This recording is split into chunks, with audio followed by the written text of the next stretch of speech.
এবার চোখ রাখছি বাংলাদেশের দিকে, কারণ হাসিনার ফাঁসির এবার তীব্র বিরোধিতা মার্কিনেও। হাসিনার ফাঁসির তীব্র বিরোধিতা করলেন মার্কিন ফরেন অ্যাফেয়ার্স কমিটি। নির্বাচনের আগে আবারও যথেষ্ট চাপে পড়ল ইউনূসের সরকার।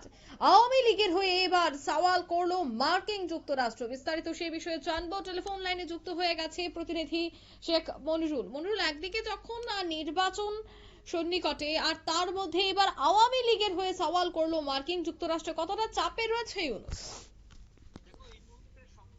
যদি ইন্টারন্যাশনাল দিক থেকে বড় খবর হয় তাহলে এই মুহূর্তে যেটা জানা যাচ্ছে যে মার্কিন কংগ্রেস, সেই মার্কিন কংগ্রেস সরাসরি কিন্তু তোমার হচ্ছে আওয়ামী লীগের হয়ে তোমার হচ্ছে ব্যাট ধরলো, এবং এই ইউনূস সরকারের আমলে যে নির্বাচন সম্ভব নয় সেটা কার্যত তারা কিন্তু তারা প্রেস রিলিজ দিয়ে ইতিমধ্যেই জানিয়ে দিয়েছে, এবং তারা অন্তর্বর্তীকালীন কিন্তু নির্বাচন চেয়েছে হচ্ছে মার্কিন কংগ্রেস। এটা কিন্তু যথেষ্টই বর্তমান সময়ে ইউনূসের পক্ষে যথেষ্ট অস্বস্তিকর।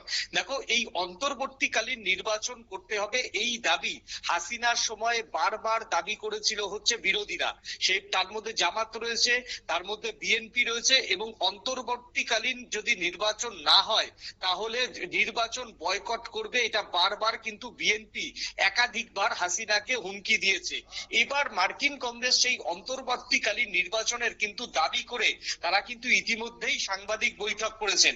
যেটা জানা যাচ্ছে যে ইউনূসের যে রক্ষাকর্তা মার্কিন যুক্তরাষ্ট্র কংগ্রেসের ফরেন অ্যাফেয়ার্স কমিটির পক্ষ থেকে একটা বড় বার্তা বা চরমপত্র জারি করা হয়েছে। উক্ত কমিটির সম্মানিত কংগ্রেস মার্কিন কংগ্রেস থেকে স্পষ্টভাবে বলা হয়েছে বাংলাদেশে আগামী নির্বাচন সকল দলের অংশগ্রহণ করাটা জরুরি। আওয়ামী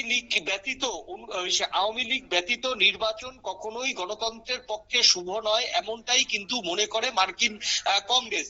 এবং মার্কিন যুক্তরাষ্ট্র সেই নির্বাচন যদি আওয়ামী লীগকে ছাড়া যদি নির্বাচন হয় বা কোনো রাজনৈতিক দলকে ছাড়া যদি নির্বাচন হয়, সেটা কিন্তু মার্কিন কংগ্রেস তার কাছে সেটা গ্রহণযোগ্য হবে না। যেমন 2018-2024 নির্বাচনে তাদের নিকট গ্রহণযোগ্য ছিল না। জাতিসংঘের মানবাধিকার কমিশনের রিপোর্ট অনুযায়ী 2024 সালের জুলাই আগস্ট মাসের আন্দোলনে 1400 মানুষের মৃত্যু হয়েছে বলে ধারণা করা হয়।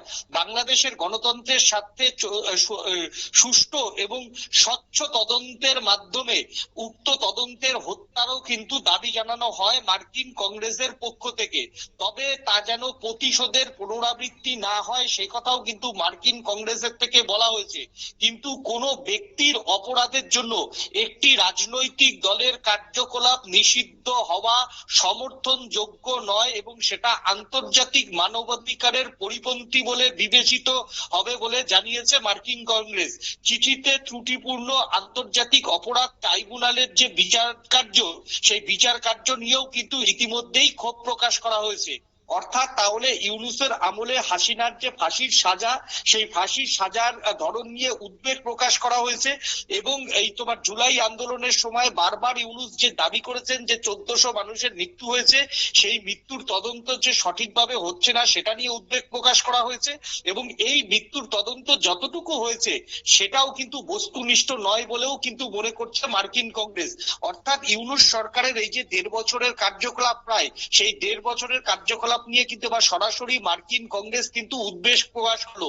নির্বাচনের আগে যা যথেষ্ট ইঙ্গিতপূর্ণ বলেই মনে করছেন রাজনৈতিক মহলের একাংশ। এবং আওয়ামী লীগকে ছাড়া যদি নির্বাচন হয় সেই নির্বাচন কতটা মানবে তা নিয়ে আন্তর্জাতিক মহল কতটা মানবে বা জাতিসংঘ কতটা মানবে তা নিয়েও কিন্তু আজকে মার্কিন কংগ্রেসের পক্ষ থেকে সন্দেহ প্রকাশ করা হয়। অর্থাৎ নির্বাচনের আগে এবং বাংলাদেশ জুড়ে যে ঘটনা চলছে তা নিয়ে মার্কিন কংগ্রেসের এই চিঠিতে কিন্তু যথেষ্টই এই মুহূর্তে চাপে কিন্তু ইউনূস, এবং আন্তর্জাতিক যে দুনিয়া এই মুহূর্ত থেকে ইউনূসের পাশ থেকে সরে যাচ্ছে। মার্কিন কংগ্রেসের এই চিঠি বা সাংবাদিক বৈঠক বা তুমি যেটা বলতে পারো প্রেস রিলিজ, সবটাতেই কিন্তু ইউনূসকে প্রশ্নের মুখে দাঁড় করানো হয়েছে। প্রসঙ্গত বলে রাখি যে ট্রাম্প আসার পর থেকেই কিন্তু ইউনূসের সঙ্গে ট্রাম্প কিন্তু একটা যান্ত্রিক ত্রুটির জন্য আমাদের যোগাযোগ বিচ্ছিন্ন হয়ে যায়। আমরা আবারও চেষ্টা করব প্রতিনিধির সাথে সরাসরি যোগাযোগ করার, কারণ আওয়ামী লীগের হয়ে কিন্তু এবার সওয়াল করলো মার্কিন যুক্তরাষ্ট্র, আর তাতেই আবারও চাপে পড়েছে ইউনূস।